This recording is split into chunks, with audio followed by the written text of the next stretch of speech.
You were a Senate session, Yeah. regular session, and then you convened the impeachment So, court, and then biglang naalis na naman yung mga I'll vote answer nyo. that directly, Yeah. then I just wanna thank the minority then. One, so mangyayari nito, medyo ilang linggo pa bago mangyari yan yung naka-row na araw-araw na. Bakit?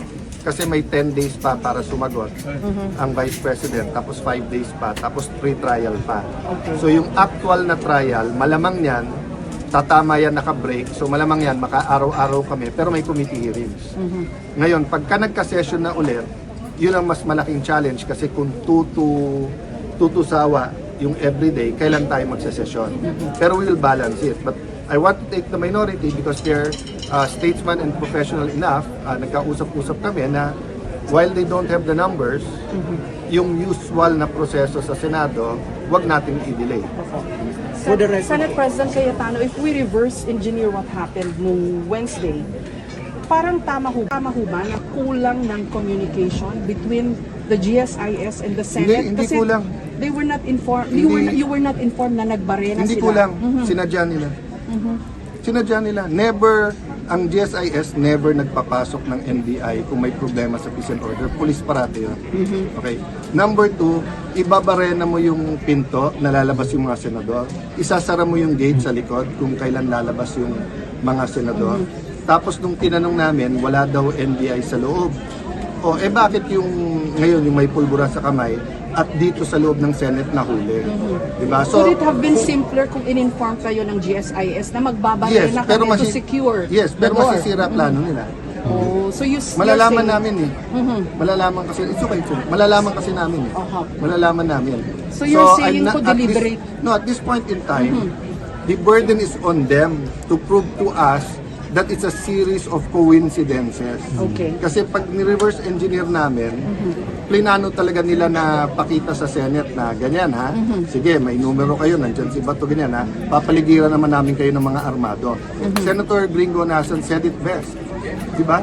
If you are where you're not supposed to be at armado ka, what do you expect will happen? SP, Diba? sabi po ng DOJ, sabi ni Justice Secretary Vida, coordinated daw yung move ng NBI, yung mga armed.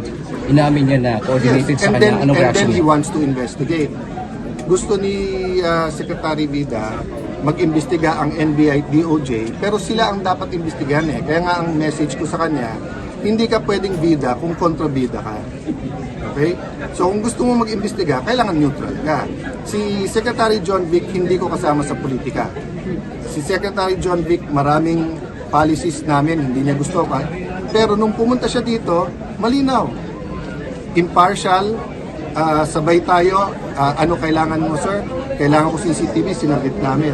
So basta patas, payag kami. Pero wag naman yung gagawa ng storya tapos kami pa ang kontrabida sa huli. Isa na lang po, SP, yung inaabangan ng iba yung chairmanship ng Blue Ribbon Committee, bakit wala po? Because nga, we wanted a bigger majority and we want to move forward na hindi confrontational pero lumabas lahat ng totoo.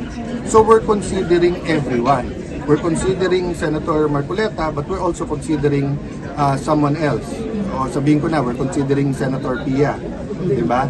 And then, dati, flood control lang. Now we have to investigate yung ginawa ng NBI. So, sa rules pa namin bibigay yan sa Blue Ribbon. Diba? So, it's getting more complicated because nga of the events last week. Having said that, kung panay ganyan yung issues, kawawa ekonomiya natin, kawawa si Juan de la Cruz. So, Sir, bakit po SP hindi si Senator Marcoleta sa Blue Ribbon? because all of us agree na sabay-sabay ang problema sa bansa. So, unahin ko muna. Pwedeng devised because No. could be Yung sinabi mong bakit hindi siya, we haven't decided na hindi siya. Kung ang tanong, why are we considering others? Because from the start, nung nilagay nila ako, sinabi nilang lahat, walang magdidemand ng kahit anong committee, mag-usap-usap tayo. So, meron din mga nagsasuggest na we will prioritize the flood control together with other economic and other issues. For example, yung agriculture, yung mga smuggling, etc. na nakakabaksak sa atin. So I haven't talked to them, but all of them, Senator Pia, Senator Marcoleta, all of them said, SP, discuss lang, but we're all open. So that's why we're going to go on caucus ngayon. So it may be, it may not be. So we haven't decided the one to o siya ilagay. So karamihan ng binasa natin today ay yung mga dati na, except for a few. Okay, last Ano question. ba yung suspension order ng ombudsman? We're going to discuss it. Kasi pupunta, after the senators, inimit ko yung bagong SecGen tapos yung legal. Okay, thank you. Thank you. Hindi ka na hindi ba siya nag-clear sa inyo na mag-warning? Nandito ka, ma'am. Wala susunod tayo. Pag sinusugod ka na, hindi ka na makakapaalam. So, sarili niyang decision yun. Susunod po. Sorry, may tatanong lang. One point lang ha. Ibabalik ko lang sa inyo sa sa warning shot, okay? Kung sinabi ng Malacanang, bawal ang armado sa nakapaligid sa Malacanang, pumunta ka doon na naka-armado ka, hindi ka ba magwa-warning shot? Okay. Pag sinabi sa Supreme Court, pag pumunta kayo dito armado, mag-coordinate muna kayo. Pumunta kayo, hindi kayo nag-coordinate, hindi ba magwa-warning shot? The circumstance is very important. We were on red alert, if I can call it that way, because nung nangyari nung Monday, at buong araw may mga report ng mga armado and deny yung NBI. Okay? So the investigation is ongoing. Pero yung maglabas na ng mga talking heads, yung mga nagsasalita na hindi dapat ng warning shot, napakadelikado. Pati ang PNP ha, yung general na yon, napakadelikado nung sinasabi niya. Parang niyang tinatanggalan ng depensa ang Malacanang at saka ang Supreme Court sa pinagsasabi niya. So ang pakiusap ko, we're being deliberate, we're being prudent. Ingat kayo mga law enforcers kasi yung sinabi nyo, babalik din sa inyo. Yung time na kailangan nyo ng suporta dahil dinidepensa nyo yung bansa, binigay namin. So now na may dumepensa sa Senado, mag-ingat-ingat kahit inuutusan kayo. Okay, thank you. Tama ho ba na kulang ng communication between the GSIS and the Senate? Hindi Kasi kulang. They were not informed. Hindi. You were not informed na nagbarena Hindi sila. kulang, sinadya nila. Sinadya nila. Never, ang GSIS never nagpapasok ng NBI kung may problema sa peace and order. Police parate yun. Okay. Number 2, ibabarena mo yung pinto na lalabas yung mga senador. Isasara mo yung gate sa likod kung kailan lalabas yung mga senador. Tapos nung tinanong namin, wala daw NBI sa loob. O bakit yung ngayon yung may pulbura sa kamay at dito sa loob ng Senate nahuli? Diba? Could it have been simpler kung in-inform kayo ng GSIS na magbabarena kami to secure pero the door? masisira plano nila. Oh, so you're Malalaman saying- namin eh. Malalaman kasi, it's okay. Malalaman kasi namin eh. Malalaman namin. So you're saying I'm to at deliberate? At this point in time, the burden is on them to prove to us that it's a series of coincidences. Okay. Kasi pag ni-reverse engineer namin, plinano talaga nila na pakita sa Senate na ganyan ha. Sige, may numero kayo, nandyan si Bato, ganyan ha. Papaligiran naman namin kayo ng mga armado. Senator Gringo Nason said it best. Diba? If you are where you're not supposed to be at armado ka, what do you expect will happen? SP, sabi po ng DOJ, sabi ni Justice Secretary Vida, coordinated daw yung move ng NBI, yung mga armed. Inamin niya na coordinated sa kanya. Anong and reaction then he niya? wants to investigate. Gusto ni Secretary Vida mag-imbestiga ang NBI, DOJ, pero sila ang dapat imbestigahan eh. Kaya nga ang message ko sa kanya, hindi ka pwedeng bida kung kontrabida ka. Okay? So kung gusto mo mag-imbestiga, kailangan neutral ka. Si Secretary John Vic, hindi ko kasama sa politika. Si Secretary John Vic, maraming policies namin, hindi niya gusto pa. Pero nung pumunta siya dito, malinaw. Impartial, sabay tayo, ano kailangan mo sir? Kailangan ko CCTV, sinabit namin.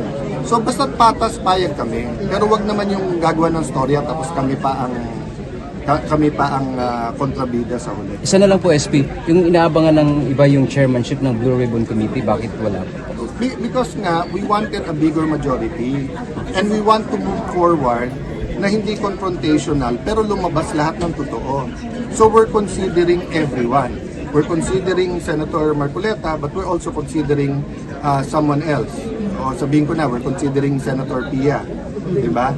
And then, dati, flood control lang. Now we have to investigate yung ginawa ng NBI. So, sa rules pa namin bibigay yan sa Blue Ribbon. Diba?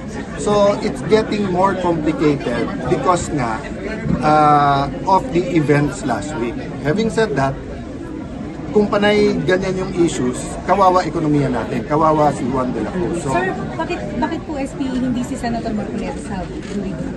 because all of us agree na sabay-sabay ang problema sa bansa. So, unahin ko muna, Pwedeng devised because No. could be yung sinabi mong bakit hindi siya, we haven't decided na hindi siya. Kung ang tanong, why are we considering others? Because from the start, nung nilagay nila ako, sinabi nilang lahat, walang magdidemand ng kahit anong committee, mag-usap-usap tayo.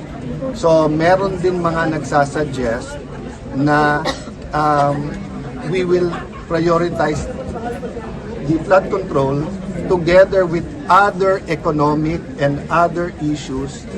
For example, yung agriculture, yung mga smuggling, etc. na nakakabaksak sa atin.